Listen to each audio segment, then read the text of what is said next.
புதிய வேலை வாய்ப்புகள் எதிர்பார்க்கும் திறன்கள் மாணவர்களிடம் இல்லை என்பது. உலக பொருளாதார மன்றத்தில் இந்த கருத்து கூறப்பட்டது ஜனவரி 2025.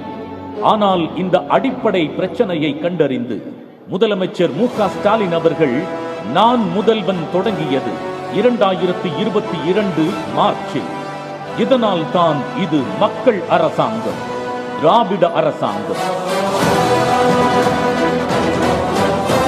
செயற்கை நுண்ணறிவு எனும் ஆர்டிபிஷியல் இன்டெலிஜென்ஸ் 2027க்குள் 83 மில்லியன் வேலைகளை எடுத்துக்கொள்ள போகிறது என்பது ஒரு பக்கத்தின் பார்வை.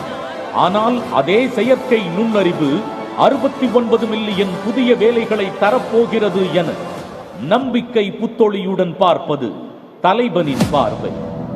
முதல்வர் மு.க. ஸ்டாலின் செயற்கை நுண்ணறிவு போன்ற புதிய துறைகள் வழியாக என்னென்ன வேலை வாய்ப்புகள் வருகிறதோ அதிலெல்லாம் தமிழர்கள் கோலோச்ச வேண்டும் என உறுதி பூண்டு உருவாக்கிய கனவு திட்டமே நான் முதல்வன்.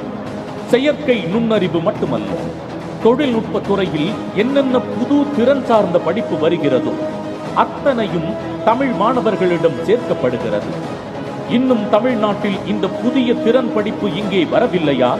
எந்த வெளிநாட்டில் அது கற்பிக்கப்படுகிறதோ அங்கேயே சென்று மாணவர்கள் படிக்க ஸ்கவுட் திட்டம். IAS, IPS அரசாங்கத்தின் உயர் பதவிகளையும் அதிகாரத்தையும் நம் தமிழ் மாணவர்கள் கைப்பற்ற வேண்டும். புது புது கண்டுபிடிப்புகள், ஆய்வுகள் செய்து தொழில் முனைவோர்களாக ஒரு தலைமுறை நிமிர வேண்டும் என ஆயிரம் முன்னேற்ற கனவுகளோடு தீட்டப்பட்ட தொலைநோக்கு திட்டம் நான் முதல்வன். கனவு தமிழ்நாடு மெய்ப்படும் காலம் இது.